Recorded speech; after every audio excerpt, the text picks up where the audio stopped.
자, 지난 시간에는 우리가 이제 4장 하나님의 복음, 퀴리오스 하나님 첫 번째에서 유일하신 하나님에 대해서 봤고 또 거룩하신 하나님에 대해서 봤어요. 그렇죠? 유일하신 하나님, 거룩하신 하나님에서 우리가 좀 기억해야 될 거는 하나님께서 내가 거룩하니 너희도 거룩할지어다 라고 하신 그 말씀 안에 굉장히 중요한 의미가 들어있다라는 걸 우리가 살펴봤죠. 그리고 하나님께서 그렇게 말씀하신 거기 때문에 하나님께서 우리들을 향한 하나님의 뜻이 있는 거고, 그리고 우리들을 통해서 이루시려고 하는 하나님의 뜻을 반드시 이루시겠다고 하는 하나님의 어떤 그 다짐, 아니면 우리들에게 주시는 약속, 그런 것이 거기에 담겨 있다고 그랬어요. 그래서 거룩하게 되려고 하면 그리스도 안에 있는 자가 거룩하게 될 수 있다라고 이야기를 했죠. 근데 그리스도 안에 있는 자가 거룩하게 되는 그것이 그냥 거룩하다라는 것으로 끝나는 게 아니라 그것이 생명과 구원과 연결된다고 그랬어요. 근데 이제 그러한 내용들이 어떻게 보면은 복음에서의 가장 중요한 핵심적인 그 내용이 그리스도 안에서라고 하는 거예요. 모든 것이 다 그리스도 안에 있어야지만 되는 거죠.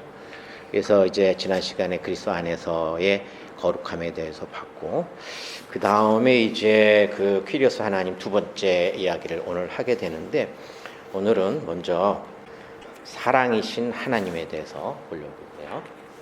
사랑이신 하나님, 요한일서 4장 7절에서 10절인데 같이 한번 읽어보도록 하죠. 시작.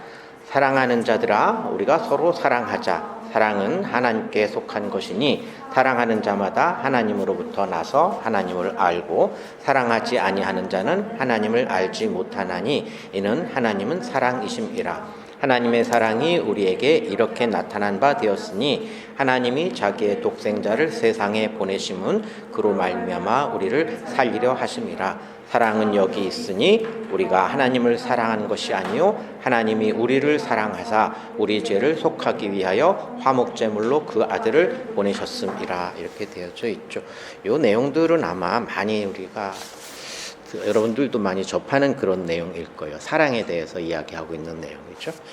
그런데 이제 여기에서 나오는 내용들을 우리가 오늘 이제 좀 중요하게 다뤄봐야 되는데, 거기 7절에 보면 사랑은 하나님께 속한 것이다 라고 하는 내용이 나오죠. 하나님께 속하다. 근데 여기서 말하는 사랑은 이제 아가페라는 헬라어 단어를 쓰죠. 보통 사랑을 이야기할 때 크게 세 가지를 이야기를 하죠. 헬라어로다가 에로스 사랑 이야기하면 그거는 남녀 간의 어떤 이성적 사랑을 이야기할 때 에로스라는 헬라어 단어를 쓰고, 그다음에 친구 간의 우정을 얘기할 때는 필로스라고 하는 헬라어 단어를 써요. 그리고 이제 오늘 이야기하는 이 아가페가 일방적이고 헌신적인 사랑을 이야기할 때 이 아가페라는 헬라어 단어를 사용을 하죠. 그것이 바로 이제 하나님의 사랑에 대해서 이야기할 때 우리가 항상 아가페라는 단어를 많이 쓰잖아요. 그죠? 그런데 그 아가페 사랑이 하나님께 속한 것이다라고 이야기를 해요. 그러니까 하나님께 속한 것이다라고 하면 그 말 자체로도 우리가 어느 정도 그 의미는 이해를 할 수 있는데, 그 언어적 의미를 조금 더 우리가 살펴볼 필요가 있어요. 그 하나님께 속하다라는 그 단어를 헬라어로서 에크와 테오스라는 말을 썼어요. 테오스라는 것은 God, 하나님이란 얘기고, 에크란 말은 뭐뭐로부터 바깥으로란 말이에요. 그래서 원어적인 의미로 보면은 from God, out of God이든지 하나님으로부터 기인된 그런 뜻을 가지고 있어요. 그래서 이제 우리말로는 하나님께 속한 것이다 이야기했기 때문에 그것도 내용적으로는 같이 우리가 이해할 수 있는데, 하나님으로부터 나온 것이다, 하나님이. 그래서 뭐라 그러냐면 하나님은 사랑이시다라고 이야기를 해요. 8절에서 God is love, 사랑이신 하나님, 그렇게 우리가 이야기를 할 수가 있죠. 근데 사랑이신 하나님, 그럼 그렇게 얘기하면은 조금 우리가 받아들이기가 사실은 조금 어렵죠. 사랑이신 하나님이라고 하는 건 어떻게 보면 너무 포괄적이고 조금 그럴 수 있는데, 사랑은 하나님으로부터 기인되는 것이다 라고 이야기하면 이야기가 조금 쉬울 거예요. 그렇죠? 자, 그런데 그 아가페 사랑이 하나님으로부터 나온다, 하나님으로부터 기인된 것이다 라고 하는 것은 그 말 안에는 인간 스스로 그 아가페 사랑을 가질 수 없다라는 말이 돼요. 인간 스스로 그 아가페 사랑을 스스로 할 수도 없고 가질 수도 없다는 말이 되죠. 그런데 하나님은 우리한테 사랑하라고 이야기하신다고 하면 그것은 하나님께서 허락하셔야지 인간이 비로소 그 아가페 사랑이라고 하는 것을 알고 또 사랑할 수 있게 되는 그런 내용을 담고 있죠. 자, 그 다음에 7절에 뭐라 그러냐면 사랑하는 자마다 하나님으로부터 나서 하나님을 알고 이렇게 이야기를 해요. 사랑하는 자, 여기서 이제 사랑하는 자는 그 사랑도 아가페 사랑이죠. 근데 사랑하는 자는 우리를 이야기하니까 우리가 아가페 사랑을 할 수 있다는 거야. 근데 아까는 아가페 사랑은 하나님으로부터 기인되었기 때문에 인간 스스로는 가질 수 없다고 그랬고, 그럼 하나님께서 허락하셔야지 우리가 그 사랑을 가질 수 있는 거죠. 하나님께서 허락하셔서 아가페 사랑을 가진 자가 사랑하게 되는데 그 사랑하는 자는 하나님께로 나서 이렇게 이야기를 했어요. 나서라는 말이 헬라어로 겐나오라는 말을 쓰는데 이건 뭐냐면 자손을 낳다라는 뜻이에요. 생명을 받게 되다, 아버지가 되다. 그래서 누구로부터 낳다, 뭐 아이를 낳다라는 그 말이에요. 그렇기 때문에 사랑하는 자, 아가페, 하나님의 사랑을 알고 실천하는 자가 아가페 사랑을 하는 자가 되겠죠. 그런 자는 하나님께서 주신 생명을 가진 자다라는 걸 이야기를 해요. 그러한 자가 하나님을 알고가 바로 기노스코예요. 우리가 기노스코라는 그 헬라어 단어 많이 이제 나온다고 그랬죠. 그래서 사랑하는 자는 하나님께서 주신 생명을 가진 자야. 그런 사람이 이제 하나님을 올바로 알게 되는 거죠. 그래서 하나님의 존재와 본질적 정체성을 알고 믿는 자야. 아가페 사랑을 하는 자는 하나님의 사랑의 본질을 알고 그리고 자신에게 적용시킬 수 있어야 돼요. 기노스코라는 그 단어가 가장 중요한 것이 그 본질을 알고 객관적으로 알고 자기에게 적용이 돼야지 그게 자기가 아는 거라고 그랬잖아요. 그리고 사랑하는 자가 하나님의 사랑을 실천할 수 있는 자, 그 사랑을 아는 자가 사랑을 할 수 있기 때문에 하나님의 사랑을 실천할 수 있는 사람을 이야기를 하죠. 그리고 하나님이 주신 생명을 가진 자가 사랑하는 자. 그러면 하나님 주신 생명을 가진 자이기 때문에 구원받은 자고 또 하나님의 자녀고 하나님의 백성이고 이렇게 연결이 되죠. 우리가. 그렇죠? 자, 그렇다 그러면 사랑하지 않는 자는 하나님을 알지 못한다라는 말이 되겠죠. 반대적으로 이야기를 하면. 논리적으로 그건 이해하는데 크게 어려움이 없죠. 그죠? 자, 그렇다 그러면 그 아가페 사랑이 어떠한 사랑이길래 그것이 생명과 구원과 연결되는지 그런 내용들 한번 살펴보죠. 여러분들은 이제 사랑, 아가페 사랑에 대해서는 많이 이야기를 들었기 때문에 어느 정도 전적인 큰 그림은 가지고 있을 거라고 봐요. 자, 그래서 하나님의 사랑의 본질에 대해서 한번 살펴보면 본문 9절 10절에서 뭐라 그러냐면 하나님의 사랑이 우리에게 이렇게 나타난 바 되었으니 라고 그러죠. 우리에게 하나님의 사랑이 나타났는데 어떻게 나타나면 이렇게 나타난 거예요. 근데 이렇게 나타난 내용이 뭐냐면 하나님이 자기의 독생자를 세상에 보내심은 그로 말미암아 우리를 살리려 하심이라. 하나님이 자기의 독생자를 세상에 보내셔서 우리를 살리려고 한 것이 하나님의 사랑이 우리에게 나타난 이렇게 해당되는 내용이라는 거예요. 그것이 하나님 사랑의 본질이라는 거죠. 독생자를 세상에 보내서 10절에 사랑은 여기 있으니 우리가 하나님을 사랑하는 것이 아니요 하나님이 우리를 사랑하사 우리 죄를 속하기 위하여 화목제물로 그 아들을 보내셨음이라 이렇게 되죠.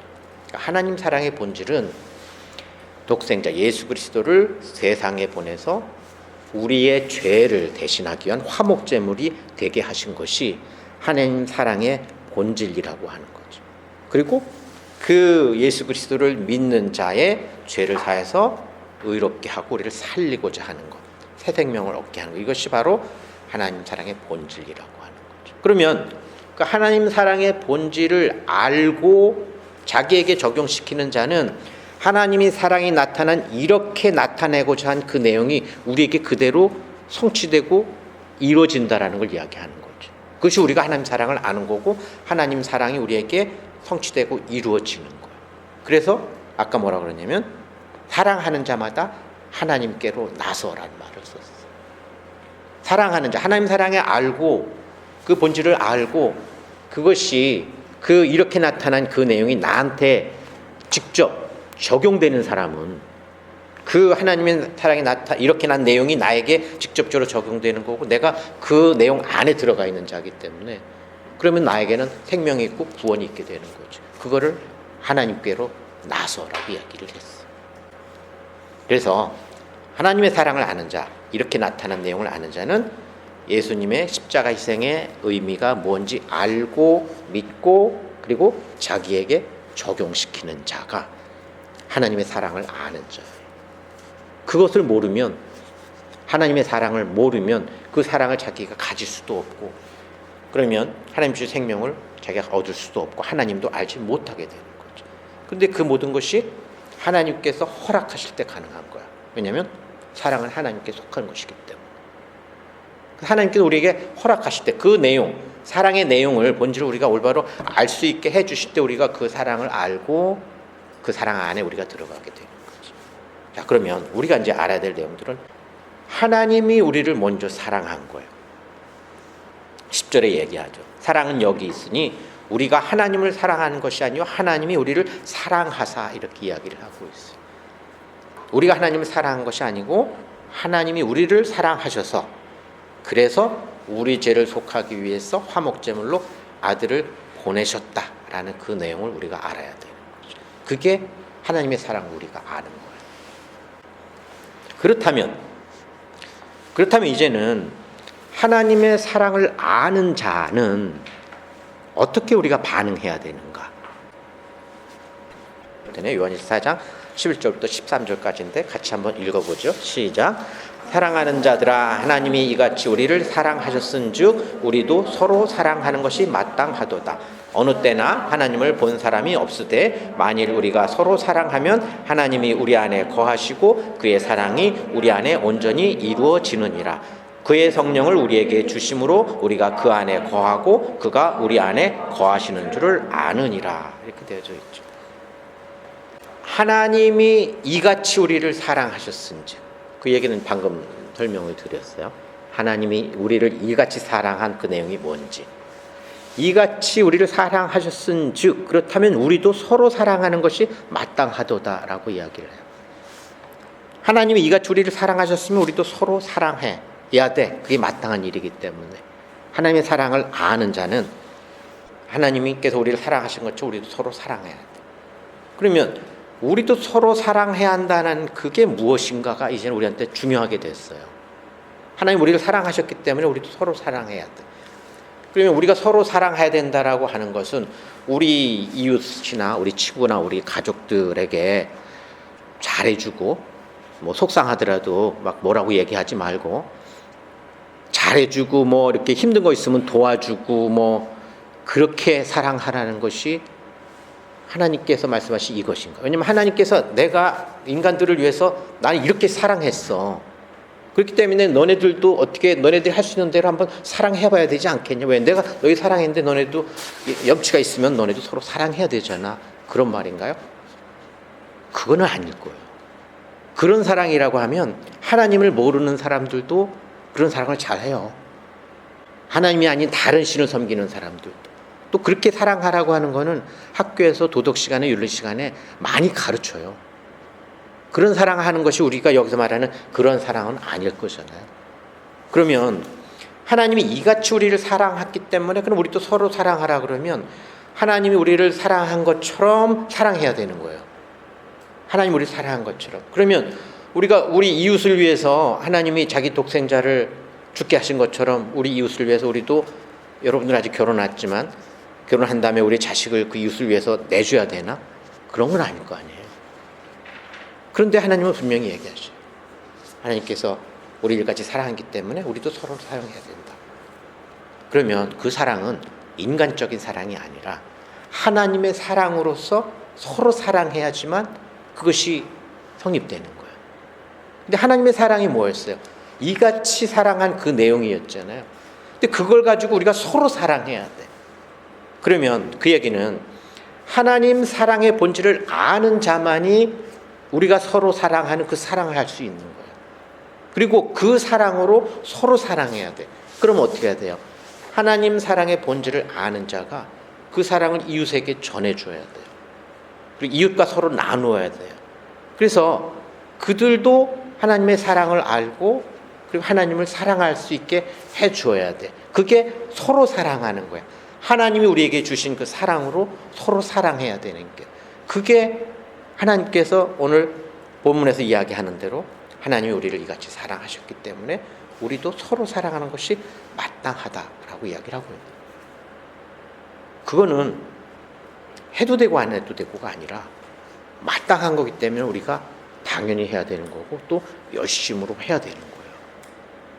하나님의 사랑을 아는 자라면, 하나님의 사랑이 자기에게 그 사랑이 부어졌다라는 그 사실을 아는 자는 그거를 우리 이웃들에게 전해주기 위해서 열심을 가지고 또 기회가 닿을 때마다 그 사랑을 전해주도록 하는 게 그게 마땅한 거예요.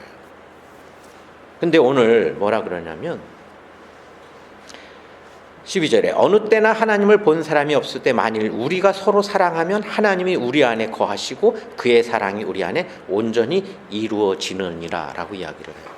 우리가 하나님을 본 사람은 없죠. 그렇지만 하나님이 우리를 사랑하신 것처럼 우리가 서로 사랑하면, 그 하나님의 사랑을 우리가 알고 그것을 서로 나누면 그거는 우리 안에 하나님의 사랑이 있는 거야. 그런데 본문에서는 그때 그걸 가지고 뭐라 그러냐면 하나님이 우리 안에 거하시고 그의 사랑이 우리 안에 온전히 이루어진다고 그래.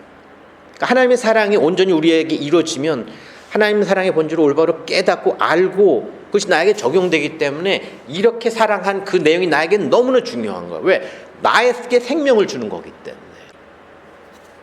그런데 그거는 하나님이 우리 안에 거하시기 때문에 가능한 거야. 다시 말하면 하나님이 우리 안에 그러한 사랑을 줄 수 있도록 하나님 우리 안에 계셔야 돼. 우리 함께 계셔야 돼. 13절에서는 뭐라 그러냐면 그의 성령을 우리에게 주심으로 우리가 그 안에 거하고 그가 우리 안에 거하시는 줄을 우리가 아느니라라고 이야기해요. 우리가 서로 사랑하면, 하나님의 사랑을 서로 알고 나누면 그것은 하나님이, 성령이 우리 안에 거하신다라고 하는 증거라는 거예요. 그리고 그의 사랑이 우리 안에 이루어졌다라는 거야. 이루어지게 하시겠다는 거야. 하나님께서 우리 안에 성령으로 계셔서 우리로 하여금 하나님 사랑의 본질을 올바로 알게 하고 또 이웃들에게 그 사랑을 나눌 수 있도록 그렇게 하시겠다라는 거예요. 그래서 우리가 서로 사랑하면 그것이 우리가 하나님을 사랑하는 거예요. 예수님이 베드로에게 이야기를 했죠. 예수님이 베드로야 내가 나를 사랑하느냐 이렇게 물어봤어요. 그때 사랑하느냐, 아가페 사랑하느냐 물어봤더니 베드로가 내가 주를 사랑하는 줄 주께서 아시나이다 이렇게 얘기했는데 그때 사랑은 필로스 사랑이라는 얘기를 했어요. 그랬더니 예수님이 베드로에게 가서 내 양을 먹이라, 내 양을 쳐라 그런 이야기를 하죠. 아가페 사랑이라고 하는 걸 너가 알고 안다면 그러면 내 양을 먹이라. 내 양이면 베드로가 말씀을 전해줘야 될 그 사람들이 있다라는 거죠. 우리가 하나님을 사랑하는 거예요. 하나님의 사랑을 알고 그 이웃을 나누는 것이 그것이 하나님을 사랑하는 거예요. 하나님께서 그렇게 해주시겠다고 지금 말씀하시는 거예요. 그러면 우리는 어떻게 해야 돼요? 하나님을 사랑할 수 있도록 하나님께 기도해야 되죠. 하나님께서 그렇게 해주셨다고 말씀하고 계시니까. 그리고 그것이 하나님의 뜻이기 때문에 그렇죠. 제가 여러분들에게 그 기도가 무엇을 의미하는지 한번 얘기한 것 같은데, 기도라고 하는 헬라어 단어의 그 원어적 의미가 서로의 바람을 교환한다라는 의미가 있다고 그랬어요. 하나님이 원하시는 것이 나의 원함이 되고, 그래서 그 원함을 위해서 내가 하나님께 또 구하는 것, 그것이 기도예요. 근데 하나님께서 우리가 하나님의 사랑을 알고 하나님의 사랑을 서로 나눌 수 있게 하는 것이 하나님께서 원하시는 것이고 하나님 뜻이 있으니까 우리는 그것을 위해서 하나님께 기도하고 그리고 열심으로 또 그렇게 노력해야 되고. 왜? 그것이 내 친구, 내 가족, 내 이웃의 생명을 구하는 거기 때문에, 그들을 구원의 길로 오게 하는 거기 때문에 그래요. 하나님이 우리를 이 세상에 보내셨을 때에 우리를 통해서 이루시고자 하는 하나님의 선하신 뜻이 있다고 그랬어요. 1차적으로는 우리를 구원하고 우리에게 생명을 주시는 거예요. 그리고 우리를 통해서 또 우리 이웃들에게 하나님의 그 구원과 생명을 나누어서 그들도 생명의 자리에 올 수 있게, 구원의 자리에 올 수 있게 하는 하나님의 뜻이 우리 안에 있어요. 우리를 통해서 이루시고자 하는 하나님의 뜻이 거기에 있어요. 우리가 그 중심에 있는 거예요. 여러분들이 그 중심에 있는 거예요. 그러라고 여러분들에게 하나님의 사랑을 알 수 있게 하고 지금 그 이야기를 들을 수 있게 하시는 거예요. 이 자리가 굉장히 중요한 자리라는 것을 우리는 깨달아야 돼요. 우리 스스로에게.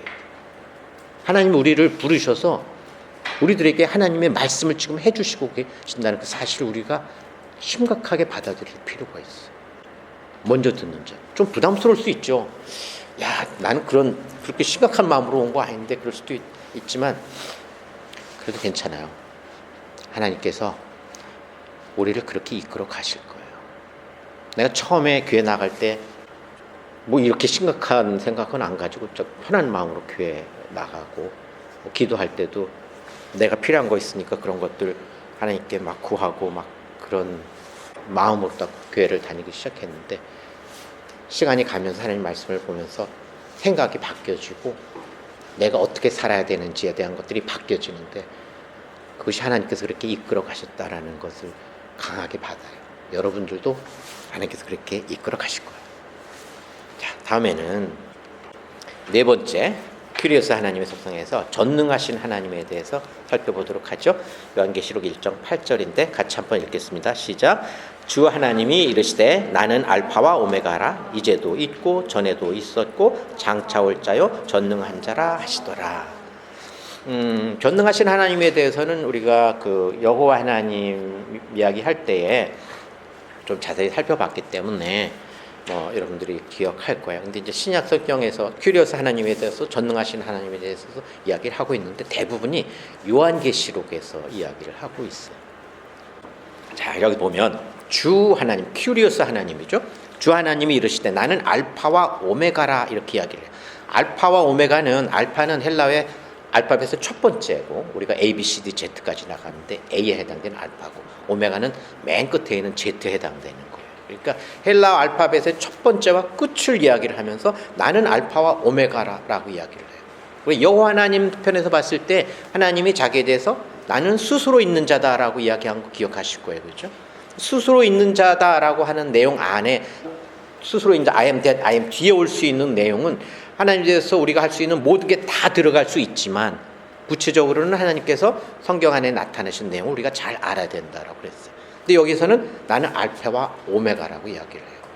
그러니까 글로 기록할 수 있는 첫 번부터 끝까지의 모든 것들이죠. 알파와 오메가이기 때문에. 성경에 기록된 모든 내용들이 전능하신 하나님에 대해서 기록하고 있고 하나님이 하신 일에 대해서 기록하고 있어요. 우리가 기록할 수 있는 것, 생각할 수 있는 말하는 모든 것들이 다 들어갈 수 있어요.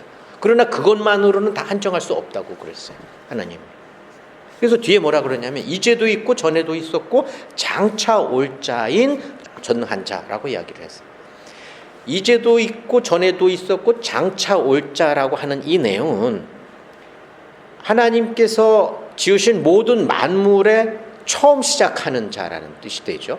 만물의 창조주라는 의미가 되고 이제도 있다라고 하는 것은 그 만물을 주관하고 다스리고 계신다는 하나님이에요. 그리고 장차 올 자라고 하는 것은 만물을 마칠, 종결시킬 그러한 권한을 가진 하나님이 알파와 오메가인 하나님이고 전능하신 하나님이라는 의미를 가지고 있어요. 그러니까 만물을 창조하실 때 하나님께서 창조하실 때에 그 뜻과 목적과 계획이 있다고 그랬어요. 아무 이유 없이 이 온 우주 만물을 지으신 게 아니고 우리를 이 땅에 보내신 게 아니고 거기엔 반드시 하나님의 뜻이 있다고 그랬어요. 그럼 그 뜻이 있으면 하나님은 그 뜻과 목적을 이루실 거예요.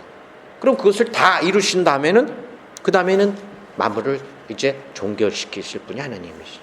그게 바로 알파와 오메가인 하나님이고 전에도 있었고 이제 있고 장차 올 자의 하나님이시라는 말을 이야기하고 있는 거죠. 우리가 여호와 하나님 편에서 봤던 것처럼 하나님의 전능하심은 못하실 일이 없고 못 이루실 일이 없는 하나님이라고 이야기했어요.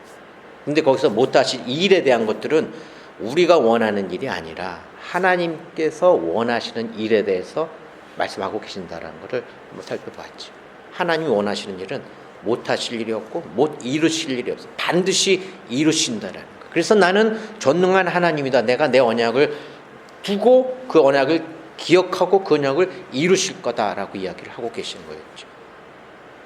그게 이제 나에게 적용돼서 나의 삶에 직접 적용이 된다고 하면 나의 삶을, 나의 생명을 시작하신 분이야. 나를 이 세상에 태어나게 하신 분이 하나님이셔요. 전에도 있었던 하나님이에요. 나에게 있어서. 지금 나의 삶을 주관하고 인도하시는 하나님이에요. 이제도 계시는 하나님. 그리고 이제 나의 삶을, 이 세상에서 우리가 육신을 입고 살아가는 삶의 마침을 정하실 분이에요. 하나님께서. 나의 창조주이시고 나의 주관자이시기 때문에 나를 향해서 하나님께서 이루시고자 하는 뜻과 계획과 목적이 분명히 있기 때문에 그것에 대해서 하나님께서 못하실 일이 없고 못 이루실 일이 없으신 하나님, 반드시 이루실 거예요. 그 세세한 걸 우리가 잘 모른다고 하더라도 반드시 하나님께서 이루어 가실 거라는 그 사실을 우리는 늘 기억하고 있어야 돼요. 그러면 우리가 살아가면서 때로 어렵고 힘든 일이 있어도 그 내용을 우리가 기억한다면, 그 하나님을 기억한다면, 여호와 하나님, 퀴리오스 하나님을 기억한다면 하나님께 기도하고 맡기고 그리고 힘을 낼 수 있어요. 다음에는 심판주이신 하나님에 대해서 살펴보도록 하죠. 요한계시록 16장 7절인데 같이 한번 읽어볼까요? 시작. 또 내가 들으니 제단이 말하기를 그러하다. 주 하나님 곧 전능하신 이시여 심판하시는 것이 참되시고 의로우시도다 하더라. 이렇게 되어져 있죠. 자, 주 하나님 전능하신 이라고 얘기를 해요. 주 하나님, 큐리오스 하나님은 전능하신 이는 우리가 앞에서 살펴봤는데 그 하나님에 대해서 심판하시는 것이 참되고 의롭다라고 이야기를 해요. 그럼 하나님이 심판하시는 거기 때문에 심판하시는 하나님, 그리고 심판주가 되시는 하나님, 재판장이 되시는 하나님이라는 의미를 품고 있죠. 우리가 앞에서 살펴본 내용을 보면 주 하나님은 전능하신 이고 알파와 오메가고 이제도 있고 전에도 있고 장차 올 자요, 세상의 시작과 마침을 주관하실 분, 세상을 구원하고 멸할 권세를 가지신 분이면 당연히 세상을 심판할 권세도 갖는 게 당연하죠. 그런데 심판이 참되고 의롭다라고 이야기를 해요. 여기서 이제 심판이라는 말을 우리가 조금 생각해 볼 필요가 있어요. 보통 우리가 심판 그러면 조금 상당히 기분 안 좋은 뉘앙스로 들리잖아요. 우리가 뭐 잘못했으면 거기에 대해서 징계를 받고 아니면 뭐 벌을 받고 하는 그러한 내용을, 그러한 그 선입관을 보통 가지게 되잖아요. 지금도 심판받을 거야 그러면 되게 기분이 안 좋죠. 근데 여기서 말하는 심판은 헬라어로 크리시스라고 하는데 이건 뭐냐면 옳고 그름에 대해서 명확하게 판결하는 것을 크리시스라는 심판이라는 말을 써요. 옳은 것은 옳은 것. 그런 거기에 옳은 것에 대해서 뭔가 다른 게 거기에 보상이 있고 또 그러다 그러면 그런 것에 대한 징벌은 있어요. 그러나 옳고 그름을 판단하는 것이 크리시스 여기서 말하는 심판이라고 하는 거예요. 그런데 그 심판이 참되고 의롭다라고 그래. 왜 그러냐면 심판주가 전능하신 하나님이기 때문에 그래요. 전능하신 하나님이 심판하시는 거기 때문에, 절대자이신 하나님이 심판하시는 거기 때문에 거기에 오류가 있을 수 없다는 거예요.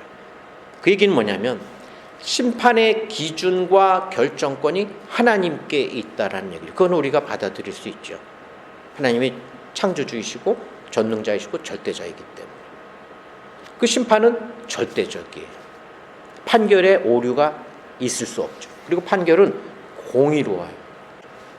하나님께서 마음대로 그냥 이렇게 저렇게 때에 따라서 막 왔다 갔다 하면서 그렇게 판결하시지 않고 정확한 기준과 판단의 근거를 가지고 계시고 거기에 따라서 정확하게 판결을 내리셔요. 심판을 하셔요. 그렇기 때문에 공의롭다고 이야기할 수 있어요. 그리고 이의를 제기할 수 없어요. 하나님께서 하신 심판에 대해서. 그리고 하나님의 심판은 최종적이야. 판결을 되돌릴 수 없다라는 얘기. 자, 그러면 하나님께서 그렇게 말씀을 하시는데 그 하나님께서 세우신 심판의 기준과 근거를 우리가 정확하게 알아야 되겠죠.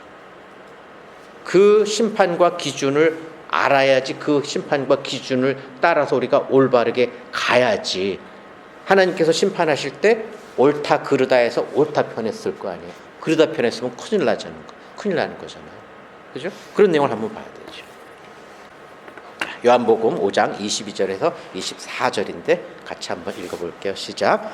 아버지께서 아무도 심판하지 아니하시고 심판을 다 아들에게 맡기셨으니 이는 모든 사람으로 아버지를 공경하는 것 같이 아들을 공경하게 하려 하심이라. 아들을 공경하지 아니하는 자는 그를 보내신 아버지도 공경하지 아니하느니라. 내가 진실로 진실로 너희에게 이르노니 내 말을 듣고 또 나 보내신 이를 믿는 자는 영생을 얻었고 심판에 이르지 아니하나니 사망에서 생명으로 옮겼느니라. 이렇게 되어져 있죠. 본문을 한번 보죠. 아버지께서 아무도 심판하지 아니하시고 심판을 다 아들에게 맡겼다고 그래요. 앞에서 우리는 심판 주신 하나님에 대해서 살펴봤는데 심판을 다 아들에게 맡겼다. 왜냐하면 23절에 이는 모든 사람으로 아버지를 공경하는 것 같이 아들을 공경하게 하기 위해서 심판을 다 아들에게 맡겼다라는 이야기죠. 자, 여기서 공경하다라고 그러면 우리말로 공경하다라는 나도 이게 무슨 뜻인지 잘 모르겠어요. 근데 원어를 봤더니 공경하다라는 그 헬라어 단어는 티마오라고 그러는데 이 의미는 뭐냐면 가치를 정한다라는 의미예요. 가치를 인정한다라는 거예요. 다시 말하면 아버지의 가치를 인정하는 것 같이 그 아들의 가치를 인정하는 거예요. 아버지를 인정하는 것처럼 아들을 인정하도록 하기 위해서 심판을 다 아들에게 맡겼다라는 거예요. 심판주이신 하나님이 심판을 아들에게 맡기면 그 아들은 하나님이 가진 심판자로서의 권한을 다 가진 아들이 되잖아요. 그러면 하나님을 인정하게 되면 하나님께서 심판을 맡긴 그 아들도 하나님이 주신 것이라는 것을 인정할 수 있게 되는 거예요. 예수 그리스도를 하나님의 아들로 인정한다는 얘기는 하나님을 인정한다는 얘기죠. 왜? 하나님의 아들이면 하나님을 인정하지 않으면 그 아들을 하나님의 아들로 인정할 수 없기 때문에. 우리가 어떤 사람이 누구의 아들이라 그러면 그 누구라는 사람을 우리가 인정하기 때문에 그 사람의 아들이라고 하는 걸 인정하게 되는 거죠. 그렇죠? 예수님을 인정하지 않으면 하나님을 인정하지 않는 거예요.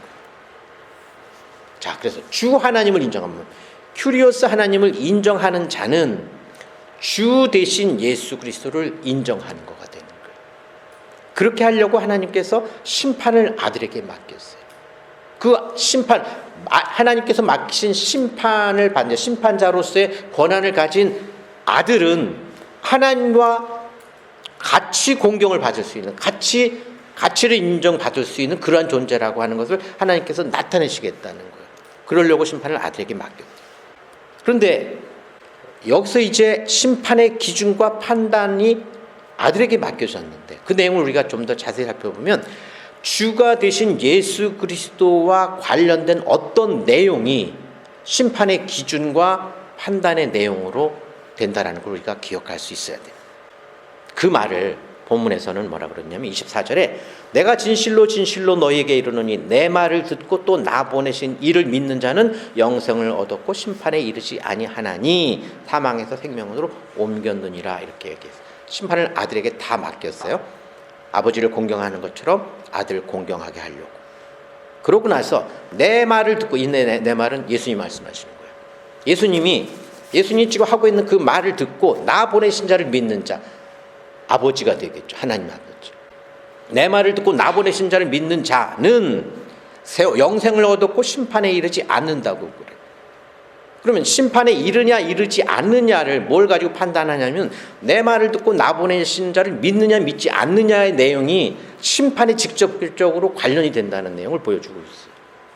그러면 내 말을 듣고 나 보내신 자를 믿는 자는 예수 그리스도가 하나님의 아들이라고 하는 것을 알고 인정하는 자가 되는 거고 하나님의 정체성과 권능을 인정하고 믿는 자가 되죠. 우리가 그동안에 살펴본 여하나님과 큐리아스 하나님에 대한 내용들을 우리가 다 인정하고 믿고 그 하나님의 아들을 예수 그리스도가 그 하나님의 아들이라고 하는 것을 인정하고 그리고 그 하나님의 아들인 예수님이 오셔서 하신 말씀 그것이 성경에 기록되어져 있는 그 말씀 복음의 본질에 대해서 예수님께서 이야기를 하셨고 그 예수님의 이야기를 들은 제자들이 그거에 대해서 쭉 기록해내온 성경의 말씀을 우리가 듣고 읽고 그것을 이해하고 기노스코 아는 자가 내 말을 듣고 나 보내신 자를 믿는 자가 되는 거죠. 그렇게 하는 자는 심판에 이르지 않는다고. 왜? 그것이 심판의 기준과 근거가 되기 때문에 그래요. 예수님께서 말씀하신 그 복음의 본질적인 내용, 그리고 그 말씀을 주신 하나님을 인정하는 그것이 심판을 받느냐 받지 않느냐의 기준과 근거가 된다는 말씀이에요. 내 말을 듣고 나 보내신 자를 믿는 자는 이미 하나님께서 옳다라는 인정을 받은 자예요. 그러니까 다시 심판을 받을 필요가 없어. 그렇기 때문에 심판에 이르지를 않아요. 그 심판에서 옳다라고 인정함을 받은 자는 어떻게 돼? 영생을 얻었고 라고 그래요. 그리고 사망에서 생명으로 옮겼다라고 그래요. 그럼 뭐예요? 사망에서 생명으로 옮겼기 때문에 영원한 생명을 가진 거기 때문에 영생을 얻었고라고 해요. 얻었고는 이미 가지고 있다라는 의미라고 그랬죠. 사망에서 생명으로 옮겼다라는 이 옮겼는이라는 단어는 시제가 현재 완료예요. 사망에서 생명으로 옮겨져서 지금 영원한 생명을 가지고 있다라는 거예요. 그럼 하나님께서 심판의 근거와 기준을 명확하게 보여주셨어. 내 말을 듣고 나 보내신 자를 믿는 그것이 심판의 근거와 기준이에요. 그리고 구원 얻을 유일한 길이야. 하나님께서 그 기준을 딱 정해놓으셨기 때문에. 그리고 그 기준과 근거는 변하지 않아요. 왜? 전능자 절대자이신 하나님께서 정해놓은 기준을 그거를 바꿀 자가 없어요. 그 길 밖에는 이제는 길이 없는 거예요. 사도행전 17장 30절 31절 말씀을 한번 읽어볼까요? 같이 한번 읽습니다. 시작. 알지 못하던 시대에는 하나님이 간과하셨거니와 이제는 어디든지 사람에게 다 명하라 회개하셨으니 이는 정하신 사람으로 하여금 천하를 공의로 심판할 날을 작정하시고 이에 그를 죽은 자 가운데서 다시 살리신 것으로 모든 사람에게 믿을 만한 증거를 주셨음이니라 하니라. 보면 이제는, 그전에는 하나님께서 간과하셨지만 이제는 어디든지 사람에게 다 명하사 회개하라 하셨으니라고 그래요. 그럼 이제는이라고 하는 그건 뭐냐면 지금 우리들에게 하시고 계신 말씀이에요.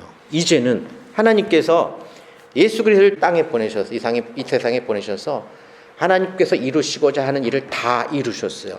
예수님께서 그 일을 다 마치셔서 이루어 놓으셨고 그 일에 대해서 성경에 다 기록해 놨어요. 그 성경이 우리들에게 지금 주어져 있어요.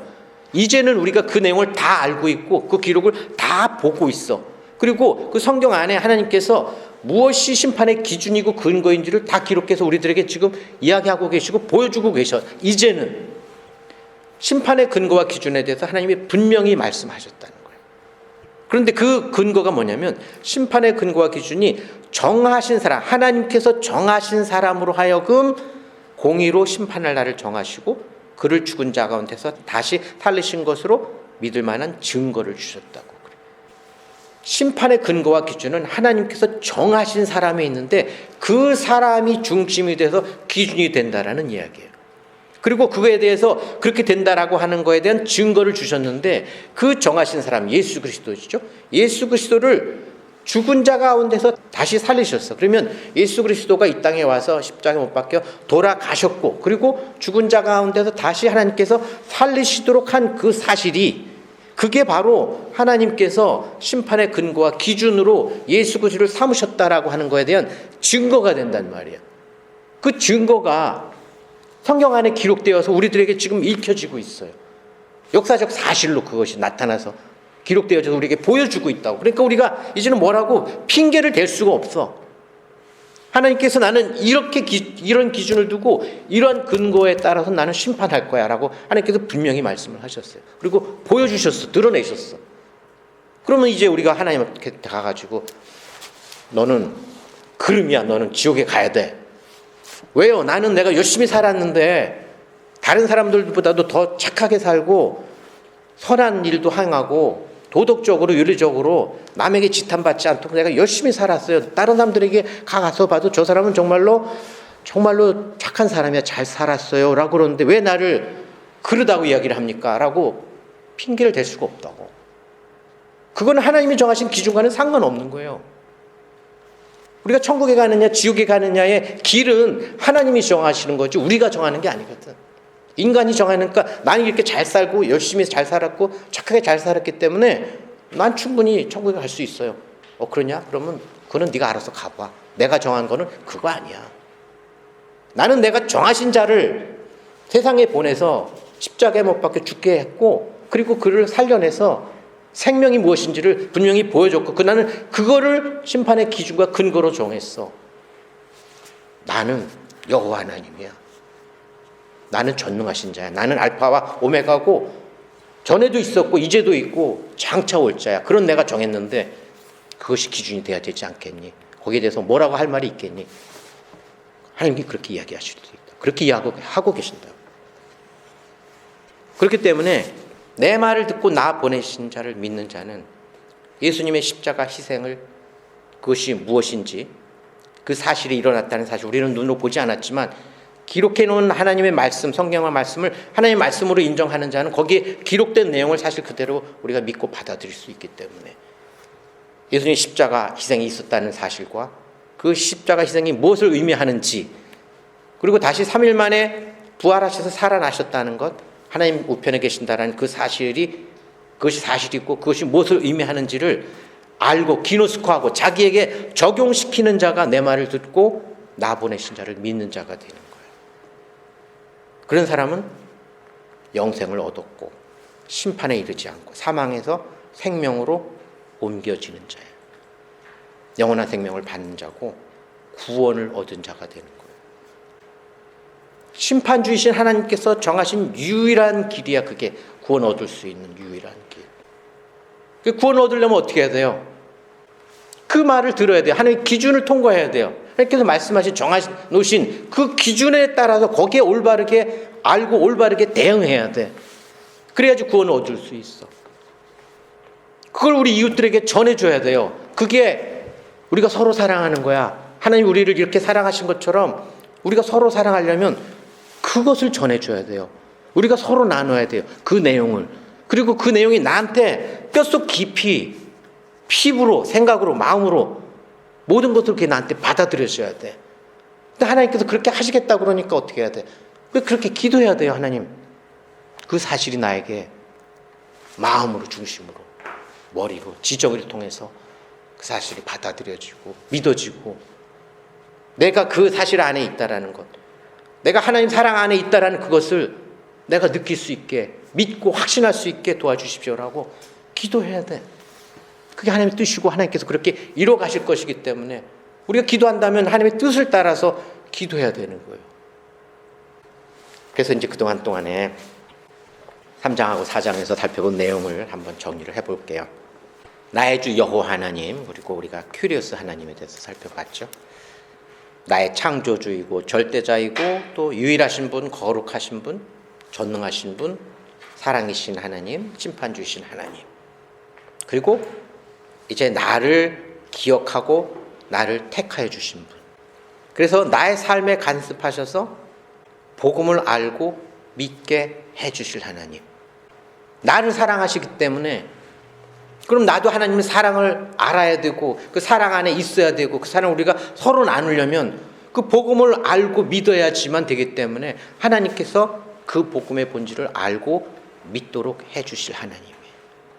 나를 구원하시고 나한테 새 생명을 주시는 하나님. 나를 통해서 이루실 선하신 뜻과 계획을 가지신 하나님. 그 모든 것을 다 이루실 때까지 나와 함께 하실 하나님. 그것이 하나님에 관한 복음이에요. 우리가 지난 3장 4장에서 살펴본 하나님에 관한 복음이 그런 내용이에요. 그래서 우리는 주 여호와 하나님과 주 예수 그리스도를 인정하고 믿고 하나님께서 우리에게 하신 말씀, 예수님께서 우리에게 하신 그 말씀, 성경의 말씀의 본질을 올바로 알고 믿고 그리고 거기에 올바르게 반응해야 되는 거예요. 그게 우리의 신앙생활의 본질이에요. 먼저 하나님의 말씀의 본질이 무엇인지를 올바로 알아야 돼. 그리고 그것을 올바로 믿어야 돼. 그 말씀의 본질과 믿음의 본질 위에서 흔들리지 않고 그리고 거기에 대해서 자기가 알고 믿은 바에 대해서 어떻게 반응해 나갈지가 이제 나에게 결정이 되고 거기에 따라서 우리가 살아나가는 삶이 그게 신앙생활의 본질이 되는 거예요. 우리는 그렇게 살아야 되죠. 하나님께서 여러분들을 부르셨고 하나님의 사랑을 입은 자예요. 하나님께서 거룩하게 해주신 자예요. 우리가 그리스도 안에 있는 자야. 그럼 우리가 살아가는 우리의 신앙생활의 모든 것은 그리스도 안에서 이루어져야 돼요. 그리스도 안에서 이루어지는 거기 때문에 너무 부담 갖고 막 그럴 필요는 없어요. 그때그때 하나님께 기도하면 하나님께서 또한 이렇게 길을 인도해 주실 거예요.